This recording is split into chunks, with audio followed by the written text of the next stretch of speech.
Nên nè, con anh bánh trong bia mến. Vì sẽ máu xì bia mến. Nên nè lỡ. Ô, cũng bánh bia. Ô, chọc bà đây. Chọc bà đây. Bật này bà đây nè.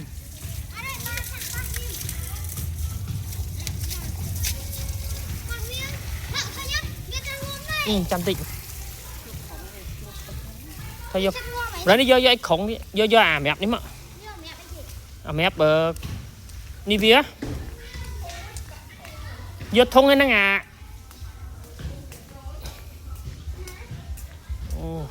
Sẽ máu xí thử ấy nè.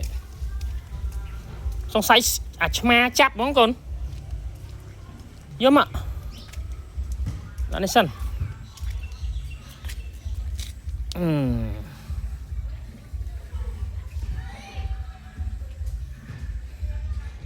Bác phần đấy chứ. Bật phần đấy bây giờ. Vô mẹp khổ phong. Nè. Đạn nó sẵn rồi nhá. Ta hãy cho cả nát mới papa chút đi. Giờ cả đến này cả nát tuần á. Luôn. Ô bật phần này chứ ơi chui cá đấy. Nó xay chma khăm đó chma nó dập bên rồi. Thằng ngày thiệt. Không sao xay. Nó còn thọt về. Bạn viên nè.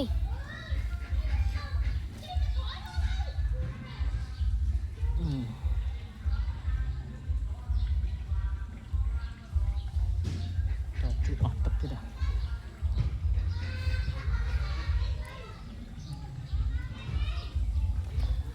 Máu xi viêm mến. Mấy khinh tao mùi. Và hai chia trong khơi còn khơi bia nó đây nhằng mỏng à. Nói. Không phải chma chạp bia. Khăm bia. Tao á. Mua rút đi.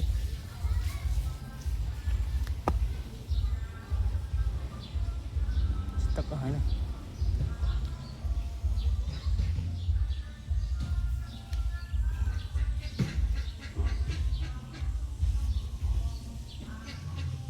Bây giờ trong họ bàn tay họ cả.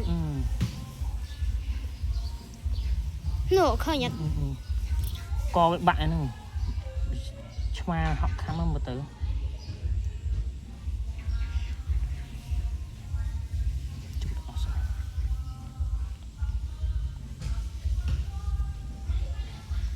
Đạn nó màu chma với nè.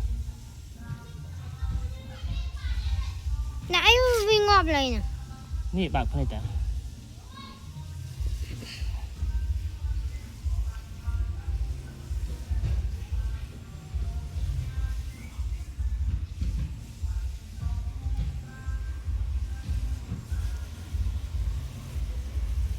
Nên bạc ta.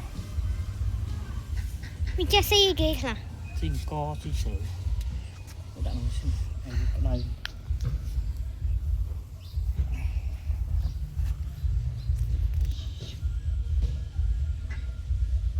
Giờ có ai về xạ xem rồi. Chăm tịnh. Đạn này sửa. Cái này sửa.